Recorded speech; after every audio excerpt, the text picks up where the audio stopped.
Sir, Rohit Pawar यांच्यावर कारवाई होते, मात्र अजित पवारांना क्लोजर रिपोर्ट जो आहे, क्लीन क्लोजर रिपोर्ट बघा, रोहित पवार यांच्यावर सातत्यानं तपास यंत्रणा कारवाई करतायत.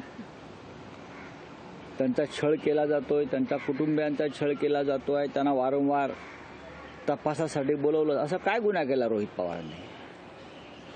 काय केला? काय सांगा ना. उद्योग आहे, व्यवहार आहे, लहान सहान गोष्टी मागे पुढे झाल्या असतील, त्याच्यासाठी धडाधड धाडी टाकून त्यांच्या प्रॉपर्ट्या जप्त करणं आणि बदनाम करणं.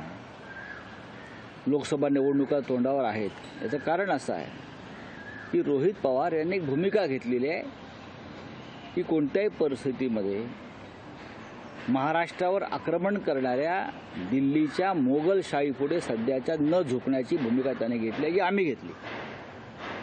महाराष्ट्राचे लचके तोडण्याचे, महाराष्ट्राचे उद्योग पळवण्याचे उद्योग सुरू आहेत. महाराष्ट्राच्या स्वाभिमानावरती हल्ला करण्याचे प्रयत्न सुरू आहेत. इतर सगळे लोक गप्प बसले असतील, मुख्यमंत्री असतील, उपमुख्यमंत्री अजित पवार असतील, फडणवीस असतील.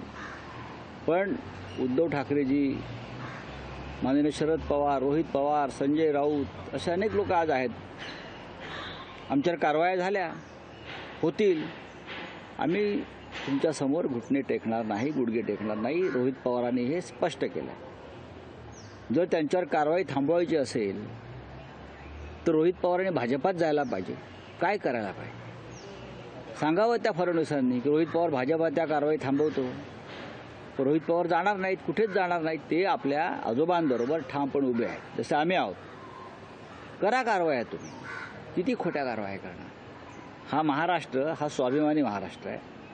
हा या दिल्लीच्या जुलमापुढे, नवीन मोगलशाहीपुढे अशा प्रकारे वाकणार नाही हा महाराष्ट्र.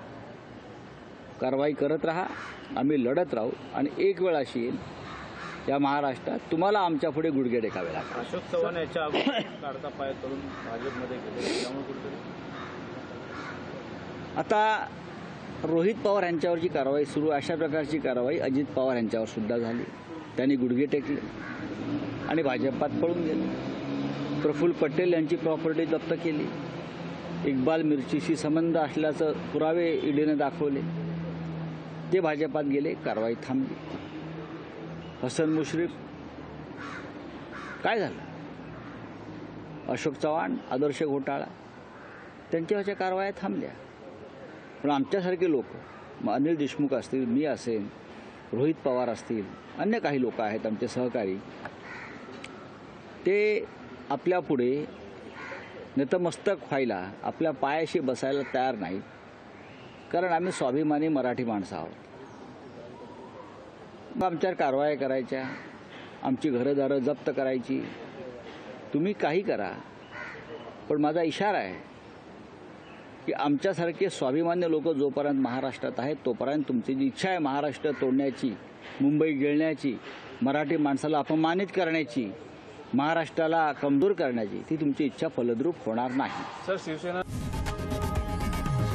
लोकशाही मराठी ऐका, पहा, जागरूक रहा.